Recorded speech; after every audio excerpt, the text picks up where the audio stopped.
What's up, fellas? Welcome, and thanks for joining.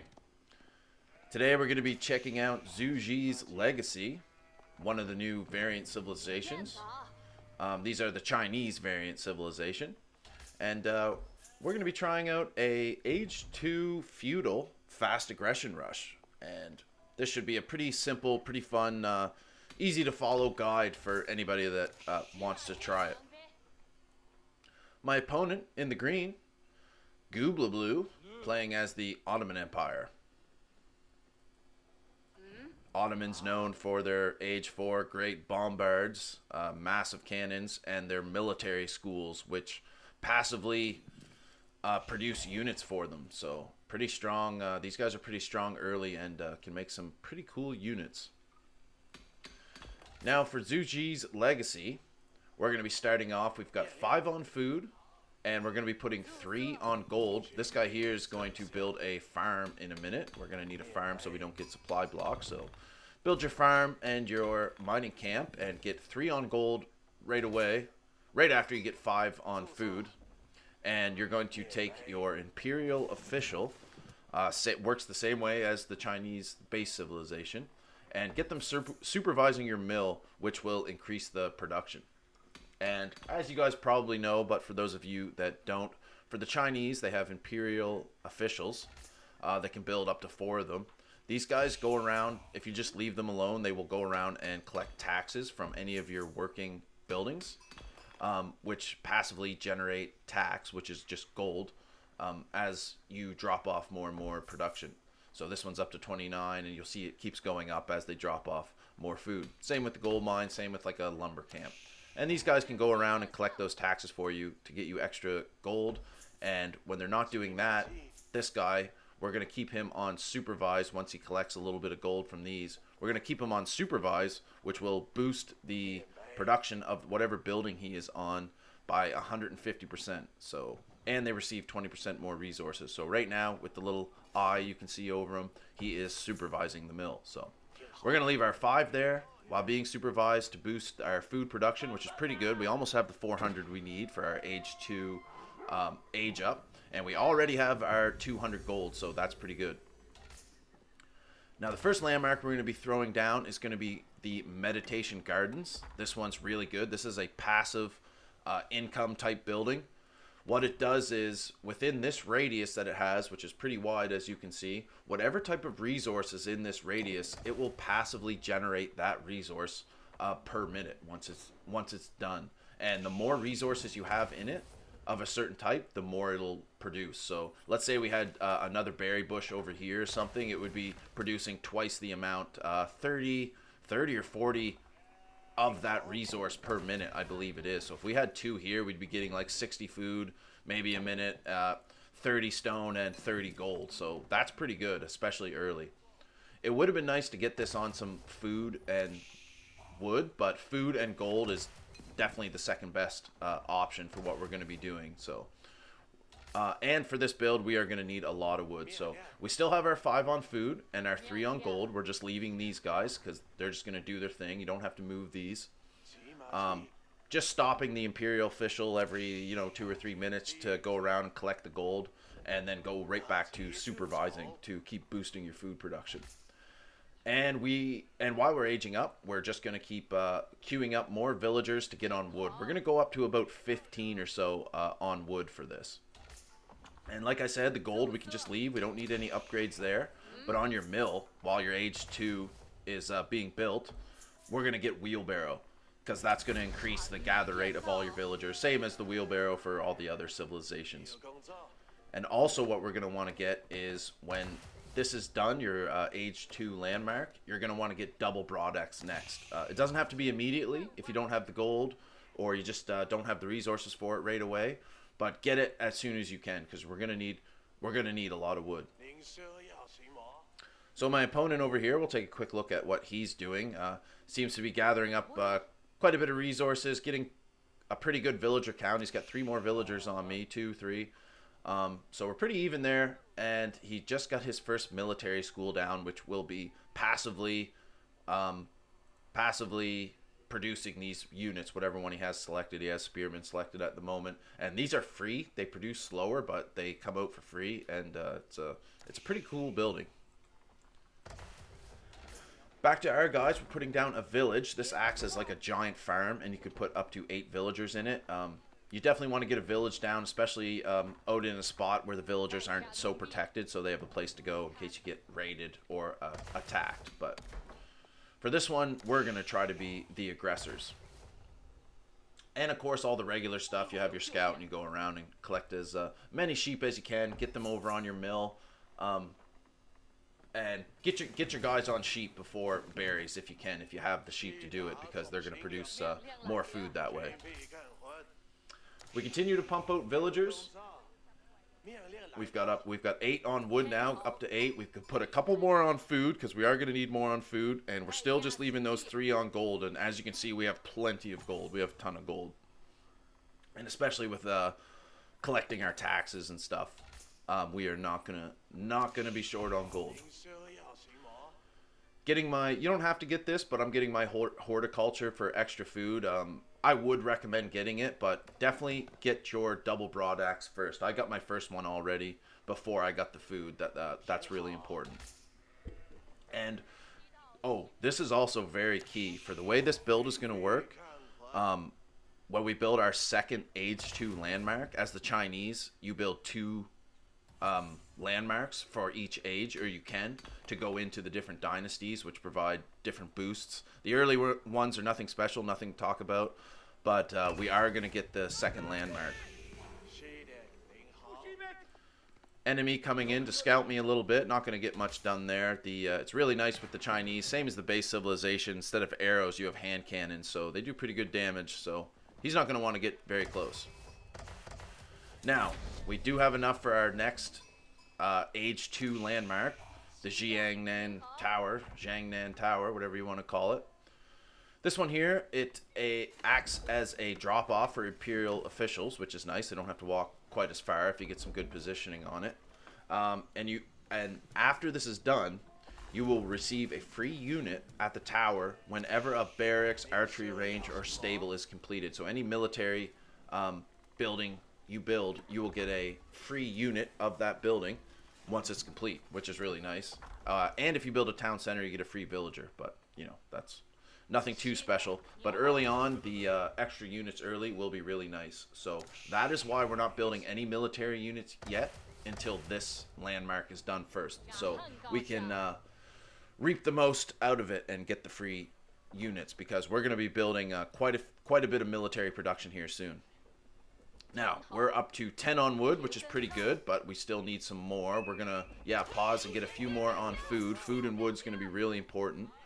Gold's still not a problem. We're getting our upgrades. We've still got 3 on gold, and our official is collecting more. I queued up another official. Now's probably a pretty good time to get one, just so he can go around and help collect the tax and boost production, so I don't have to keep interrupting this guy, because we will be boosting our production here pretty soon. And as far as landmarks go, you might have noticed that I have only put 1 villager on it. That might seem a little slow, but it's okay, because we're building up our resources in the background, and villagers for the Chinese build 20% faster. So you wouldn't want more than 2 or 3 building a landmark anyway, because it just wastes that bonus the more you put on it. It doesn't increase it. So just 1 for me I thought was fine. And we first slapped down a barracks and an archery range now that the Jiangnan Tower is complete. So I'm going to be getting free units every time these complete. As you can see, we already have a ZHUGE and a spearman popped out there just from completing the first 2. And we'll keep getting them as we make more. Now, ZHUGE are exactly what we're going for this age 2 fast aggression here. We are going to pump out the ZHUGE. These guys, unique to the Chinese, fires bolts with a ferocious damage potential against enemy units. These guys are burst fire. They fire in a burst of 3. They cost 30 food, 30 wood, and 20 gold. So not super expensive, but it costs a lot of different resources. But with our meditation gardens, we're getting 48 food a minute, 30 gold a minute and 30 stone, which is nice for upgrading our towers and stuff. But other than that, we don't need a lot of stone at the moment because we're just going to stick to one town center for now. These guys here, they're going to get on these berries and transition into farms. I was sleeping at the wheel here a little bit, missing this, but there we go. They finally get back to work. We're up to 14, almost got our 15 on wood. Still got lots of gold, tons of gold, probably too much gold, but we're still just going to leave those guys there and continue to boost our food and pump out more villagers. So with all that wood we had, we're up to, what do we got here? 4 archery ranges and 2 barracks. You probably don't need any more than 2 barracks, and you're going to be building spearmen. Because the spearmen are just here. They're not here to kill anything. They're more or less just to run interference for your ZHUGE. So, with my scout early on, we should talk about what my opponent's doing. With my scout, while running around to get sheep, we actually ran into his landmark here. I don't know why it's showing me a spearman. There we go. Sultan Hani Trade Network. So, this is an economic landmark. Acts as a market, comes with 2 traders, garrison, and generates 20 gold per minute.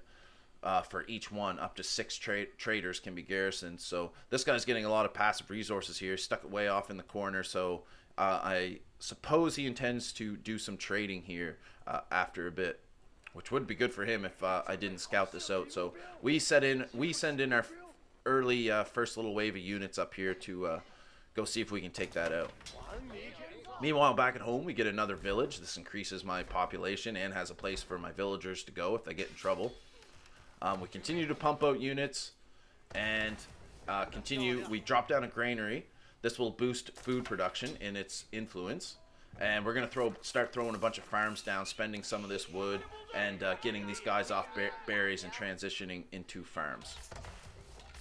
We also added in another imperial official. We have one up here supervising the wood to get extra wood, and we have one supervising food to get extra food. So this guy should probably be moved over to the granary, actually.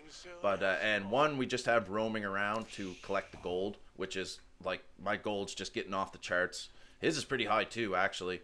But we have tons of gold for what we need, and getting lots of wood and lots of food. So our production's looking really good, and we just pump out villagers the whole time, mixing in an imperial official once in a while too. You could even go up to maybe like 6 or 7 archery ranges and just the 2 barracks and just keep making spearmen and ZHUGE. When ZHUGE get up to that critical mass, like probably like 40, 50 ZHUGE, they will start decking units even if they're armored. We drop down a blacksmith also to start getting, we want to get our +1, and we want to get our defensive melee armor as well. We're going to get 1 and 1 here. And we're definitely going to get our +1 steeled arrow for the ZHUGE to increase their damage. Now, we find this landmark of his. He has a response. It's a little slow. He's got some horsemen and stuff here, but I think he kind of knows he wouldn't be able to fight this right away. So we kind of take out his age 2 landmark there.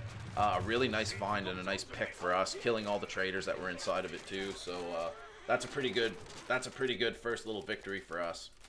We also drop down towers all around his base for vision and on the approach, which is really nice. Like, vision is so key. So this guy pretty much can't make a move without me knowing about it now.